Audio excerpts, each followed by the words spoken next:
Alors, le petit truc sympa du jour. Imaginons le tirage théorique suivant, sans question. Nous savons bien qu'il y a passé, présent, futur.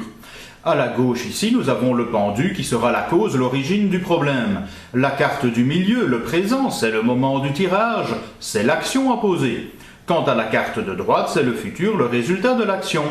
Avec un pendu à gauche, on pourra dire que, à l'origine du problème du consultant, il y a un blocage, la corde du pendu. Il y a le fait de ne pas avoir bougé, d'être resté inactif, la position des pieds. On pourra dire qu'à l'origine du problème du consultant, il y a des blessures, il y a une certaine souffrance, le fait que les branches saignent dans la carte. Il y a le fait également que les mains derrière le dos symbolisent ce qu'on ne voit pas égale des secrets, des mensonges, des choses cachées. Sans doute le consultant a-t-il, comme cause originelle à son problème, des choses qu'il ne peut, ne veut, ne sait voir, entendre ou dire. Enfin, à l'origine également, le fait que peut-être que le consultant préfère tout simplement la stagnation, le fait que le pendu a la tête dans le sol et ne semble pas souffrir du tout de cette situation. Au présent, la carte qu'on lui propose est la meilleure qu'on puisse imaginer dans cette position-là, quelque chose à faire. Je te rappelle que le mât est la seule carte du tarot qui marche. La tirer au présent est donc vraiment le fait qu'il doit, ici et maintenant, se bouger le cul, pour être très vulgaire, et en regardant les pattes du chien qui pointent le derrière du personnage.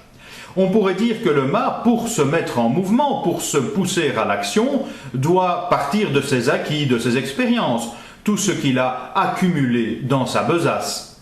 Il doit également savoir être conscient qu'il y a au plus profond de lui quelque chose qui le pousse à agir. Ce quelque chose sera la partie du corps du chien qu'on ne voit pas et qui sera donc la carte précédente. La personne doit également savoir sur quoi elle peut s'appuyer ou se reposer au sens figuré, bien évidemment, puisque la carte est une carte d'action.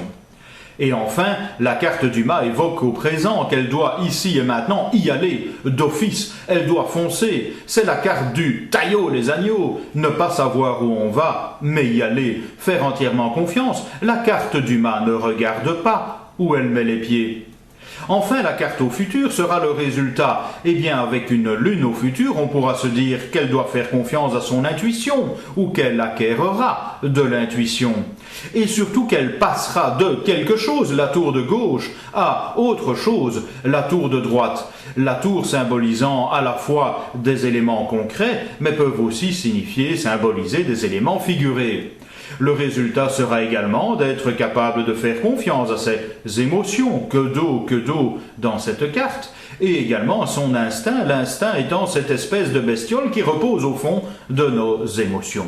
Ainsi donc, un tirage tel que celui-ci, en théorie, pourrait valoir une phrase synthèse de ce style-ci. Arrêtez de stagner, le pendu, bougez-vous, le mât, et changez de la tour de gauche, la tour de droite. Changez de partenaire, changez de lieu d'habitation, changez de manière de vous nourrir, etc., etc.